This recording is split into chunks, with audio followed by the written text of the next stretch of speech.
Hello viewers, welcome to my channel again. मैं आज इस वीडियो में हम डिस्कस करेंगे सेक्शन 9 सबसेक्शन 4 को।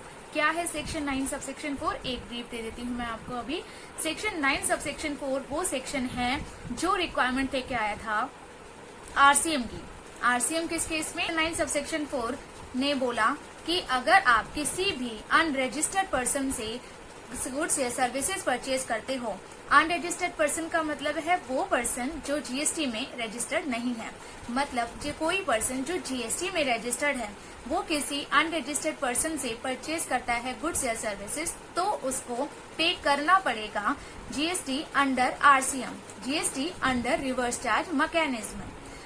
अब अनरजिस्टर्ड पर्सन से आप डे टू डे बिजनेस में डेली बेसिस पे डील करते हो, तो ये सेक्शन जो था वो बहुत ही ज्यादा प्रैक्टिकली डिफिकल्ट हो गया था इंडस्ट्री के लिए, उसको फॉलो करना, उसको कंप्लाई करना। तो इस सेक्शन में काफी सारे चेंजेस लाए गए और इस सेक्शन को कंप्लीटली चेंज कर दिया गया। लेकिन आज भी इंडस्ट्री में कंफ्यूजन है, क्या ये सेक्शन इफेक्टिव है सबके लिए? क्या अभी भी 5,000 से ऊपर की सप्लाई लेने पे करना पड़ता है जीएसटी अंडर आरसीएम? तो आज की वीडियो में यही कंफ्यूजन मैं करूंगी सॉल्व। एक एक नोटिफिकेशन, एक एक बेसिक के साथ करेंगे डिस्कस इस कंफ्यूजन को। तो इस वीडियो के एंड तक आप बने रहिए, पूरा इस वीडियो को देखिएगा, तभी आपकी कंफ्यूजन हो पाएगी सॉल्व। तो चलिए स्टार्ट करते हैं आज की वीडियो को और गेन करते हैं एक नई नॉलेज। इस वीडियो में स्टेप बाय स्टेप चलेंगे। पहले हम जानेंगे कि ये जो रिक्वायरमेंट थी आरसीएम में जीएसटी डिपॉजिट करने की अनरजिस्टर्ड सप्लायर के केस में, वो रिक्वायरमेंट आती कहाँ से थी, वो रिक्वायरमेंट कौन से सेक्शन से जनरेट हो रही थी। तो स्टेप बाय स्टेप चलेंगे, फिर हम देखेंगे कैसे इस सेक्शन को इनइफेक्टिव किया गया और आज की डेट में इस सेक्शन की क्या पोजीशन है। तो जो सेक्शन चार्जिंग सेक्शन था आपका इस आरसीएम के लिए, वो सेक्शन था आपका 9 सबसेक्शन 4। तो ये सेक्शन आपको बोलता था कि आप अनरजिस्टर्ड सप्लायर के केस में करोगे आरसीएम पे। एक बार इस सेक्शन को पढ़ लेते हैं कि एक्चुअली ये सेक्शन की लैंग्वेज क्या बोलती है। सेक्शन कहता है the central tax in respect of the supply of taxable goods और सर्विसेज और both by a supplier who is not registered to a registered person shall be paid by such person on reverse charge basis as the recipient, and all the provisions of this act shall apply to such recipient as if he is the person liable for paying the tax in relation to the supply of such goods or services or both। तो section की language से clear हो रहा है कि जो person GST में registered नहीं है, अगर उससे मैं कोई गुड्स या सर्विसेज लेती हूँ तो मुझे आरसीएम में जीएसटी पे करने की आवश्यकता है, being a recipient of this goods या सर्विस। इस सेक्शन की इम्प्लीमेंटेशन की वजह से इंडस्ट्री में आई बहुत सारी प्रैक्टिकल डिफिकल्टीज। इस सेक्शन की वजह से मुझे एवरीडे अपने छोटे से छोटे परचेज बिल को देखना पड़ता था, कलेक्ट करना पड़ता था, सो दैट मैं आरसीएम अपना टाइमली पे कर सकूं, क्योंकि मैं अपने बिजनेस में डेली बेसिस पे बहुत सारे अनरजिस्टर्ड सप्लायर से डील किया करती थी और डीलिंग के दौरान जो भी मैं परचेज किया करती थी, इस सेक्शन की वजह से मुझे उस पे आरसीएम पे करना पड़ता था। That was a tedious job और इतनी ज़्यादा डिफ़िकल्टीज थी इंडस्ट्री में कि सीबीआईसी ने उस डिफ़िकल्टी को एड्रेस किया और सीबीआईसी लेके आई एक थ्रेशोल्ड लिमिट पर डे। ये नोटिफिकेशन इशू किया गया ऑन 28 जून 2017 और एक थ्रेशोल्ड लिमिट सेट की गई पर डे की, जो थी 5,000 रुपीज़। इस नोटिफिकेशन का मतलब था कि आप पर डे अगर 5,000 से ऊपर की सप्लाई, ऊपर की परचेज करते हो फ्रॉम एन अनरजिस्टर्ड सप्लायर, तभी आपको आरसीएम पे करना है, अदरवाइज आपको आरसीएम पे नहीं करना। ये थ्रेशोल्ड लिमिट भी जो इंडस्ट्री में प्रैक्टिकल डिफिकल्टीज जनरेट हो रही थी उसको रिमूव नहीं कर पाई, क्योंकि बड़े बिजनेसेस के लिए ये 5,000 पर डे की लिमिट वाज नॉट सफिशिएंट। ये लिमिट सफिशिएंट नहीं थी, इसलिए उस प्रैक्टिकल डिफिकल्टीज को गवर्नमेंट इस नोटिफिकेशन, इस थ्रेशोल्ड लिमिट से भी अवॉइड या रिमूव नहीं कर पाई।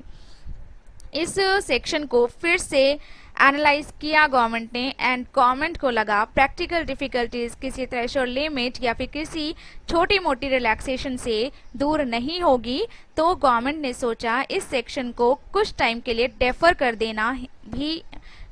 देना ही बेहतर होगा। तो गवर्नमेंट लेके आई सेकेंड नोटिफिकेशन, जिस नोटिफिकेशन से विद इफेक्ट फ्रॉम 13 अक्टूबर 2017 से किया गया इस सेक्शन को डेफर टिल 31 मार्च 2018। 31 मार्च 2018 तक इस सेक्शन को रोका गया, सेक्शन को किया गया डेफर। मतलब 31 मार्च 2018 तक आपको नहीं पे करना था कोई भी RCM on purchase from unregistered supplier. लेकिन 31 मार्च 2018 तक इसको डेफर करना नहीं था उन प्रैक्टिकल डिफिकल्टीज का सॉल्यूशन, तो इसको फर्दर डेफर किया गया 30 जून 2018 विद दिस नोटिफिकेशन। अगेन इसको डेफर किया गया विद दिस नोटिफिकेशन टिल 30 सितंबर 2018 एंड देयर आफ्टर फिर से एनालाइज किया गया सिचुएशन को एंड पाया गया कि इस सेक्शन को और डेफर करना जरूरी है, तो डेफर इसको फर्दर किया गया 30 सितंबर 2019।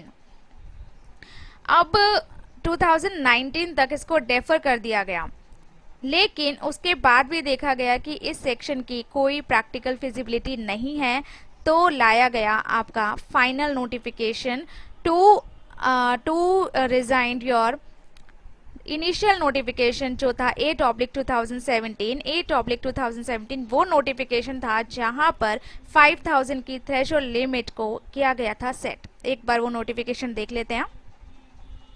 ये था आपका इनिशियल नोटिफिकेशन। इनिशियल नोटिफिकेशन को इनवैलिड कर दिया गया, इनइफेक्टिव कर दिया गया।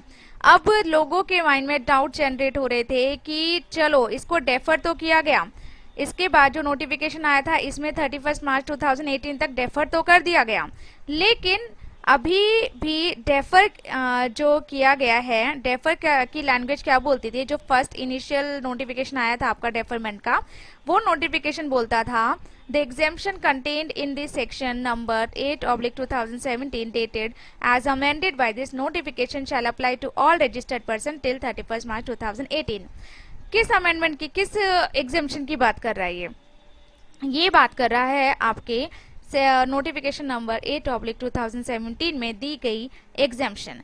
आपका जो फर्स्ट पैरा है इस नोटिफिकेशन का वो स्टार्ट होता है कि आपको नहीं पे करना पड़ेगा कोई भी RCM under section 9 subsection 4, exempt करता है पूरी तरह से। उसके बाद प्रोविजो ऐड किया गया कि आपको पे नहीं करना पड़ेगा, वो बात तो ठीक है, लेकिन अगर आप 5000 से ऊपर की परचेज करते हो अनरजिस्टर्ड पर्सन से पर डे, ऊपर जाते हो तो आपको पे करना पड़ेगा। एक प्रोविजो, एक लिमिट लगा दी गई थी इस नोटिफिकेशन के द्वारा।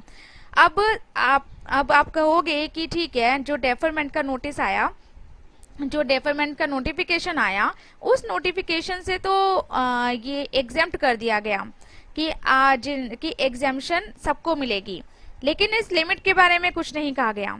तो मैं आपको बता दूं, इसके बाद जो आपका फर्स्ट डेफरमेंट का नोटिफिकेशन आया था उसमें साफ साफ एक लाइन लिखी गई थी कि in the said notification proviso under paragraph 1 shall be omitted.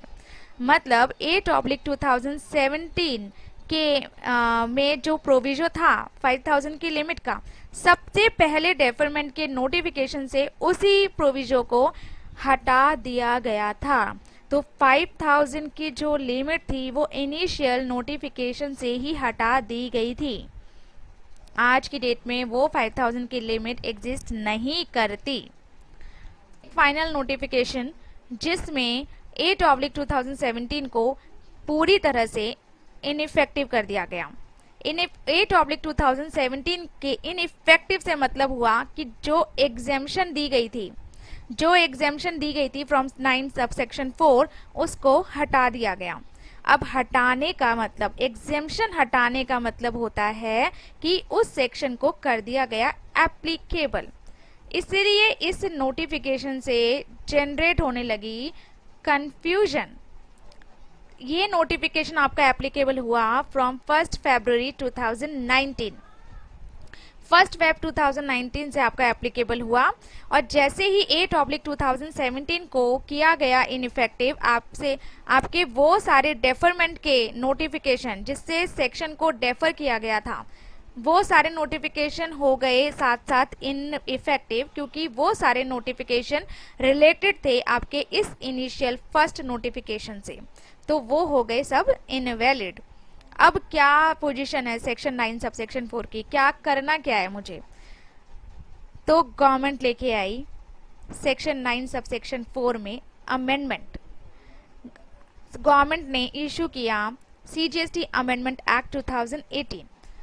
इस अमेंडमेंट को इफेक्टिव किया गया 1 फरवरी 2019, जो कि डेट थी आपके इस नोटिफिकेशन की। इस नोटिफिकेशन के इफेक्टिव होने की डेट थी। उस नोटिफिकेशन के इफेक्टिव डेट से इस अमेंडमेंट को भी इफेक्टिव कर दिया गया। मतलब जिस दिन वो सारे नोटिफिकेशंस इनवैलिड हुई उसी दिन से ये सेक्शन अमेंड हो गया। अब ये नया सेक्शन 9 सबसेक्शन 4 क्या बोलता है? ये बोलता है the government may on the recommendations of the council by notification specify a class of registered person who shall in respect of supply of specified categories of goods or services or both received from an unregistered supplier pay the tax on reverse charge basis as the recipient of such supply of goods or services or both, and all the provisions of this act shall apply to such recipient as if he is the person liable for paying the tax in relation to such supply of goods or services or both।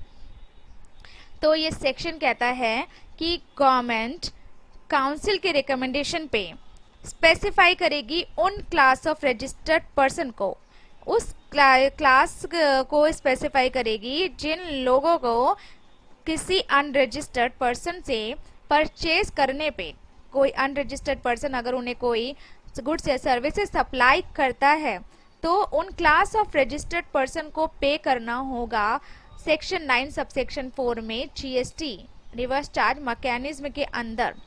तो आपको ये clear हो गया होगा इस section के amendment से कि जो जनरल पब्लिक, जो जनरल रजिस्टर्ड पर्सन के लिए एप्लीकेबिलिटी थी पहले सेक्शन 9 सबसेक्शन 4 की, उसको हटा दिया गया और कहा गया, गवर्नमेंट ने कहा कि एक लिस्ट प्रोवाइड कर दी जाएगी। इस लिस्ट के अकॉर्डिंग जो जो उस लिस्ट में स्पेसिफाइड होगा उन्हीं पर्सन को इस सेक्शन के अंडर अनरजिस्टर्ड सप्लायर के केस में पे करना होगा RCM के RCM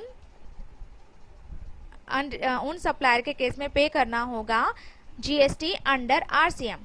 तो जनरल रजिस्टर्ड पर्सन को, मतलब बाकी सारे रजिस्टर्ड पर्सन को इस सेक्शन से कंप्लाई करने की नहीं रह गई जरूरत। अब मैं आपकी इंफॉर्मेशन के लिए बता दूं कि गवर्नमेंट इसके कुछ टाइम बाद लेके आई थी एक फर्दर नोटिफिकेशन जिसमें कुछ स्पेसिफाइड पर्सन की लिस्ट दी गई थी एंड वो मेनली कंस्ट्रक्शन इंडस्ट्री के लिए थी। तो कंस्ट्रक्शन, अभी ये सेक्शन सिर्फ और सिर्फ कंस्ट्रक्शन इंडस्ट्री पे एप्लीकेबल है और बाकियों पे एप्लीकेबल नहीं है। बट अगर गवर्नमेंट को कल को लगा कि और ये सेक्शन को बाकी लोगों पे भी एप्लीकेबल करना है तो वो स्पेसिफिक नोटिफिकेशन लेके आएगी। एट प्रेजेंट ये सेक्शन आपके लिए एप्लीकेबल नहीं है अगर आप कंस्ट्रक्शन इंडस्ट्री से बिलोंग नहीं करते। तो अब कंक्लूजन आपका ये है कि आप सेक्शन 9 सबसेक्शन 4 CGST का या 5 सबसेक्शन 4 IGST का, जो दोनों ही सेक्शन एक ही बात करते हैं, वो इनइफेक्टिव हो चुका है जनरल रजिस्टर्ड पर्सन के लिए और वो आपकी 5000 की लिमिट के केस में भी एप्लीकेबल नहीं है। आप 5000 से नीचे की परचेज करो या ऊपर की परचेज करो, कोई फर्क नहीं पड़ता, आपको RCM में GST पे नहीं करना है। और गवर्नमेंट नोटिफाई करेगी वो क्लास ऑफ रजिस्टर्ड पर्सन, वो सर्विसेज जिसके केस में 9(4) में आपको GST पे करना है। This was the conclusion.